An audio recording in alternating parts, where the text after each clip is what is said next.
Yra vietų, kurių reikšmingumas tarsi sutankintas, dėl juose vykusių reiškinių ar čia savo pėdas įrėžusių žmonių. Tokia vieta yra Žalpiai, Kelmės rajono pakraštyje, istoriniuose šaltiniuose pirmą kartą paminėta 1561 metais. Jos žmonės labiausiai didžiuojasi čia gyvenusiais didžiavyriais ir vertina šią istorijos dovaną.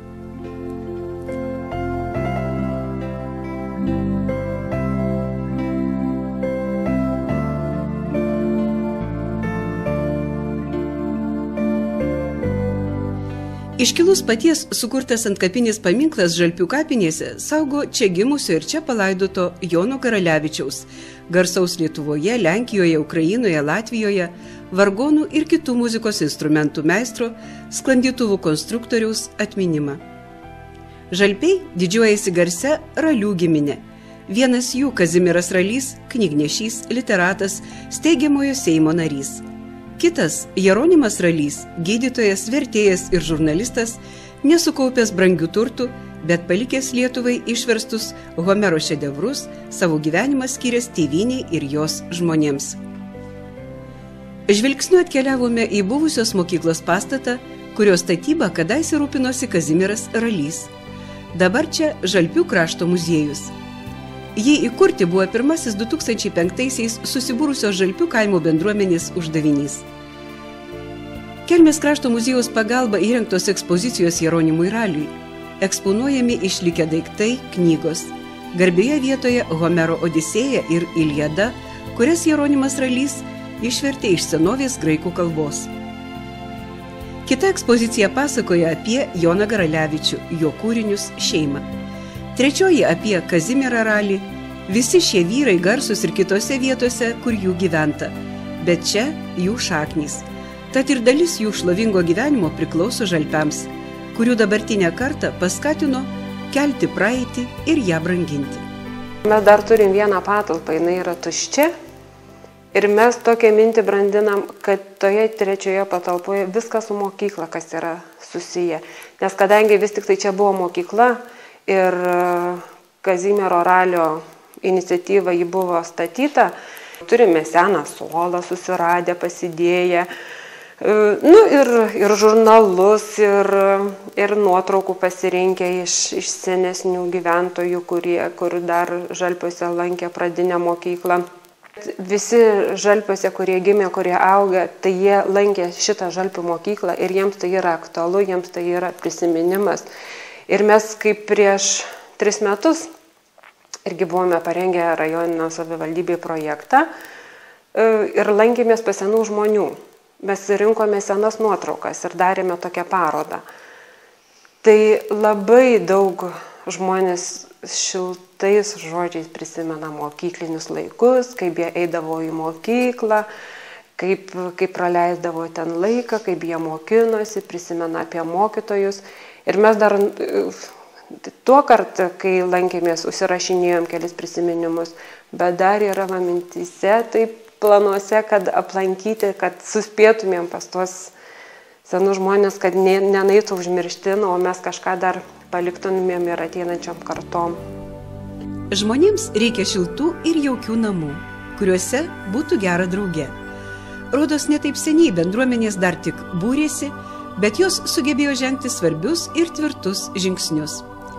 Kelmės rajono bendruomenės turėjo didelę galimybę vykdyti lyderio programos projektus, skirtus įgyvendinti bendruomenių idėjas. Žalpių kaimo bendruomenė 2006-aisiais įsirengė būstinę buvusioje bibliotekoje. Iš pradžio manėm, kad mums to ir užteks, bet kitais metais paskelbus vėl Žemės ūkio ministerijai projektus, rašėme tualetų įsirengimui ir foje. Nes jau mums tų 40 kvadratų pasidarė per mažai. Ir kadangi mes buvom gavę 2006 metais, tai 2007 metais mes gavome tokį atsakymą, kad pritrūkus lėšų mūsų projektas atidedamas 2008 metų vertinimui. Pavasarį pranešė, kad mums lėšos yra skirto 25 000. Pradėjome į Kelmės vietos veiklos grupė lyderio projektą rašyti Žalpių krašto kulinarinio paveldo puoselėjimas, nes mes Žalpiuose turim daug šaunių moteriškių, kurios mielai šeimininkauja, kad mūsų šeimininkių viską, ką jos moka, nenaitų užmirštin, o liktų tokia kaip tradicija, kad perduotų jaunai kartai. Ja. Bendruomenės vadovė džiaugiasi jaunimu, per vasarą nuoširdžiai dirbusių ir Kerkasių žemės ūkio bendrovė, kuri nuolatos remia žalpiškių iniciatyvas. Vykdant lyderio projektą mums reikėjo už 3778 litus atidirbti savanoriškais darbais.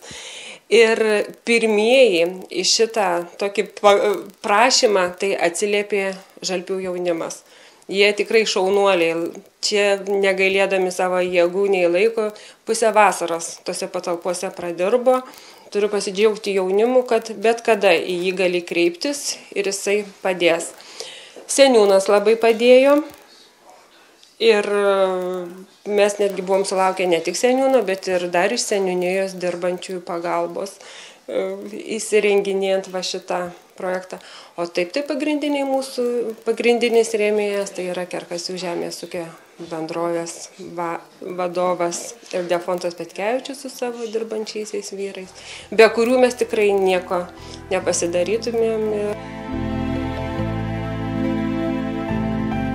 Aš labai džiaugiuosi stipria Žalpių kaimo bendruomenė ir džiaugiuosi tuo, kad mūsų Žalpių kaimo bendruomenė parėmė stipri žemės ūkio bendrovė Kerkase ir jos vadovas Ildefontas Petkevičius.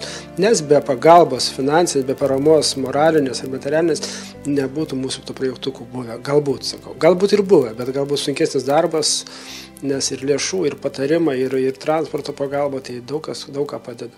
Tikrai džiaugiuosi tuo bendradarbiavimu bendruomenės ir bendrovės. Tikrai visas kaimas džiaugiasi Žalpiai, kadangi yra neužmirštas tas kultūros centras ir visas kultūrinis gyvenimas Žalpiuose.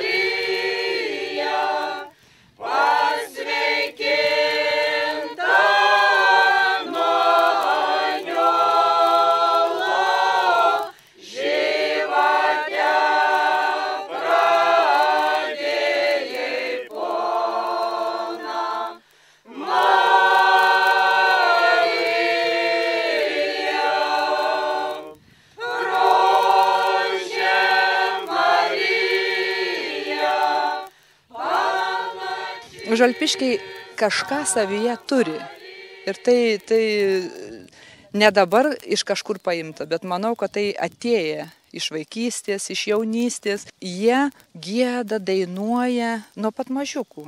Atsinešė dainą, požiūrį į kultūrą, aplamai į tą tokį gyvenimą, į visus vargus, tiesiog pamirštant visus vargus, uždainuoti, pagėdoti, pagelbėti kitiems. Ir kas man labai smagu, kad jie nenori vien savį to laikyti, o jie svarbiausia, jie dalinasi tuo. Jie džiaugiasi, vien užtenka pažiūrėti jų akis, kai jie dainuoja, kai jie gieda, kai jie pasakoja, dalijasi prisiminimais. 2008 metų gruodį Kelmėje padėkos dienoje Žalpių krašto giesmininkams suteikiamas metų savanorių vardas ir įteikiama sidabro bitutė. Už tautinio identiteto išsaugojimą, už Kelmės krašto, pietryčių Žemaitijos ir Lietuvos garsinimą savo krašto dainomis, maldomis ir giesmėmis. Žalpiškių katalikiškos maldos ir giesmės įvertintos vyskupų konferencijos, jie kviečiami į Marijos radijo laidas, festivalį Skamba kankliai, išleidžiama kantičkinių giesmių kompaktinė plokštelė Sveika būk, panelė, cūdais pagarbinta. Žalpiškiai 2008-aisiais įvertinti Lietuvoje. Jų kaimo tradicija, apeiginis kantičkinis giedojimas ir kulinarinis paveldas įtraukti į Lietuvos nematerialaus tradicinės kultūros paveldo vertybių sąvadą. Jei reikia pateikti Kelmės krašto kulinarinį paveldą, visuomet kreipiamasi į Žalpių kaimo moteris, išsaugojusias savo motinų, močiučių maisto gaminimo pamokas, tradicijas. Jos paruošia vaišių stalus net didžiausiams šventėms, žemdirbių sambūriams. Kelmėje vykstančių liaudies meno švenčių lietuviškajame kiemelyje Tradiciniais lietuviškais patiekalais Žalpiškės vaišina garbius svečius. Jos stebina išradingumu, patiekalų gardumu, išmonė. Žalpiuose veikla prasidėjo nuo moterų klubo, nuo šeimininkių. Ir tik po 6 metų moterų veiklos, tada jau išdrįsom kurti Žalpių kaimo bendruomenę. Nuo visuomeninės veiklos užuomazgų Žalpiuose jau prabėgo kone 12 metų. Tačiau patys prasmingiausi pastarieji 6, kai vietos gyventojus į bendrą būrį bendriems tikslams sukviečia kaimo bendruomenė. Pačios bendruomenės susikūrimas čia buvo tas prasmingiausias ir visi tie darbai, kai buvo čia daromi bendruomenės namai, kaip jaunimas padėjo darbuotis taip pat ir visi kiti, kas buvo pakviesti, neatsisakė niekas. Kai susikūrė bendruomenį, tapau nariu, tai ir pajutau, kad kažką draugė visiems yra ir geriau, ir lengviau padaryti, ir galų galiai smagiau visiems kartu, negu kažką atskirai kažkur kažką daryti.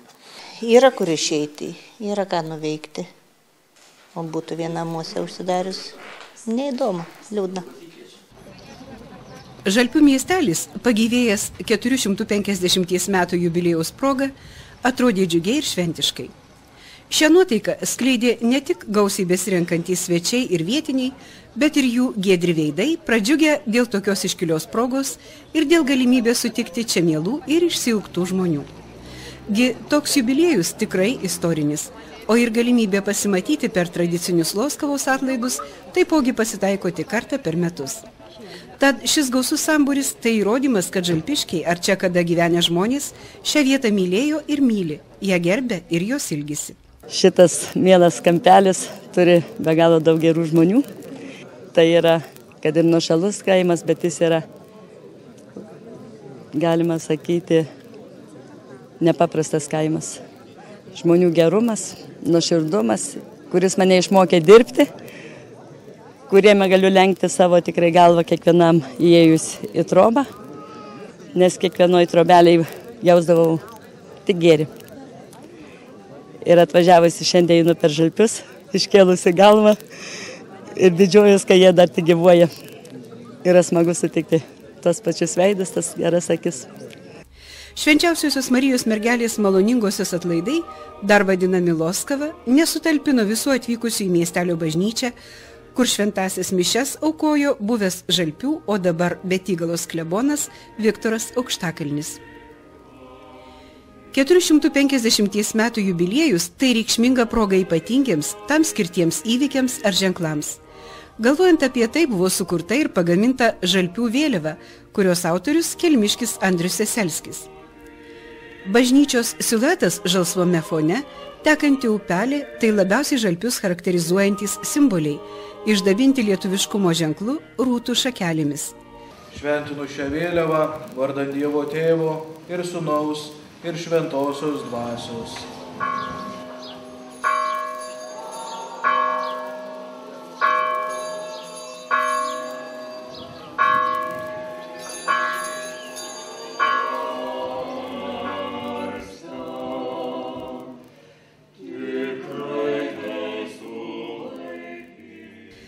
Pakražančio kultūros centro Dūdorių lydimi jubiliejos dalyviai traukė į bendruomenės namus.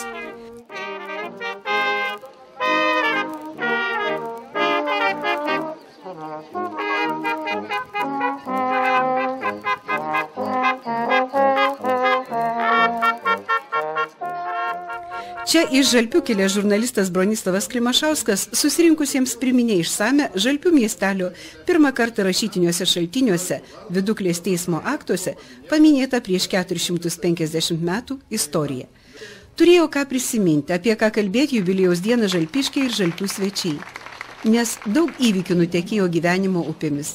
Daug prasmingų dienų prabėgo čia, Žalpiuose, kurie yra brangus kaip gimtinė, ar ypatinga vieta, suteikianti tvirtumo, pasitikėjimo, vieta išlydinti, laukianti ir pasitinkanti. Tai todėl taip širdingai ir darniai skambėjo bendra daina, vedama garbiosios žalpiškės Teresės Ralienės. Čia saulė džiovina, džiovina, aš visų kasdieną labiau, dievutė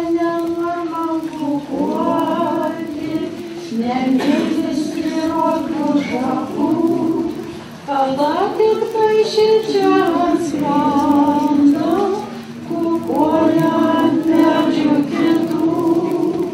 Tada tik tai šičia